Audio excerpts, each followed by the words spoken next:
সুইজারল্যান্ডের জেনেভায় বাণিজ্য চুক্তি নিয়ে আলোচনায় মুখোমুখি যুক্তরাষ্ট্র ও চীনের অর্থনৈতিক প্রতিনিধি দল। চীন থেকে নেতৃত্বে ছিলেন ভাইস প্রিমিয়ার হেলি ফেং। যুক্তরাষ্ট্রের পক্ষে আলোচনায় অংশ নেন মার্কিন অর্থমন্ত্রী স্কট বেসেন্ট ও বাণিজ্য প্রতিনিধি জেমিসন রিয়ার।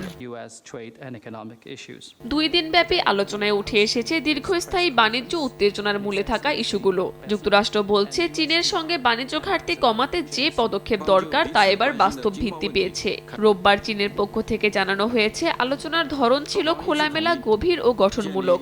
中美经贸磋商机制 দুই দেশই একটি স্থায়ী অর্থনৈতিক ও বাণিজ্য পরামর্শ কাঠামো গঠনে সম্মত হয়েছে। এই ফোরামের মাধ্যমে ভবিষ্যতে দ্বিপাক্ষিক ইস্যুগুলো আলোচনার মাধ্যমে সমাধানের পথে এগোনো যাবে বলে আশা প্রকাশ করেছে উভয় পক্ষ। 受到了国际社会的高度关注。 বৈঠকের সময় যুক্তরাষ্ট্রের প্রেসিডেন্ট ডোনাল্ড ট্রাম্পকে অবহিত করা হয় প্রতিটি পদক্ষেপ সম্পর্কে। ওয়াশিংটনের অবস্থান স্পষ্ট, $1.2 ট্রিলিয়ন বাণিজ্য ঘাটতি একটি ন্যাশনাল ইমার্জেন্সি, যার সমাধানে এখন প্রয়োজন টেকসই ও ন্যায্য চুক্তি। চীন জানিয়েছে উভয় দেশের স্বার্থে বাণিজ্য সহযোগিতার পরিসর বাড়ানো উচিত, যাতে দ্বিপাক্ষিক উত্তেজনা প্রশমিত হয়। 明确的也是一贯的 কাকলি আখতার, সময় সংবাদ।